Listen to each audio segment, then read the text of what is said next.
Il est 12h13, la suite du journal sur Europe 1, Mathieu Charrier. Moins d'un TGV sur 2 aujourd'hui encore en circulation, un intercité transilien sur 5. La grève se poursuit dans les transports alors qu'à Paris, la majorité des métros est fermée et ceux qui roulent sont ouverts sur des horaires restreints. On connaîtra dans l'après-midi les prévisions de trafic pour le chassé-croisé du 28 et 29 décembre.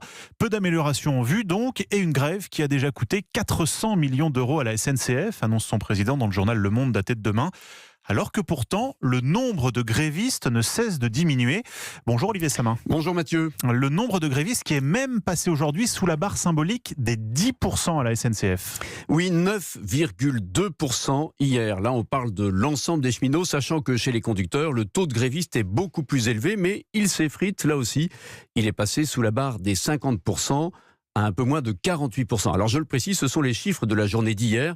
La direction de la SNCF va publier en tout début d'après-midi les taux de grévistes enregistrés ce mardi 24 décembre. De son côté, la direction de la RATP maintient la règle qu'elle s'est donnée depuis le début du conflit. Elle ne communique jamais le taux de grévistes. Alors justement Olivier, le journal Le Parisien a par ailleurs révélé ce matin que le nombre d'arrêts maladie, lui, a explosé à la RATP, plus 200%. Et là, ce sont des chiffres que nous a confirmés pour le coup ce matin la direction de la RATP.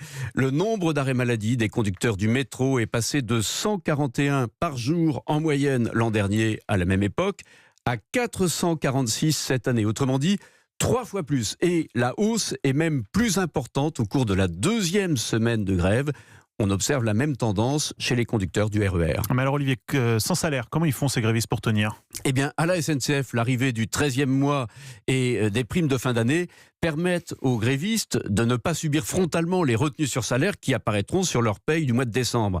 Au-delà de ça, les caisses de grève sont entrées en action. Celle de la CFDT est très solidement dotée, 132 millions d'euros. Oui. Alors, quand même, précision importante, elle ne sert pas uniquement à compenser l'effort de grève, elle intervient dans toutes sortes d'interventions, mais elle représente malgré tout une aide importante puisque dès le deuxième jour de grève, les grévistes affiliés à la CFDT sont indemnisés à hauteur de 7 € de l'heure non travaillée. Les autres confédérations sont moins généreuses, mais elles organisent elles aussi des aides via notamment des cagnottes en ligne. Les explications d'Olivier Samin du service économie d'Europe 1.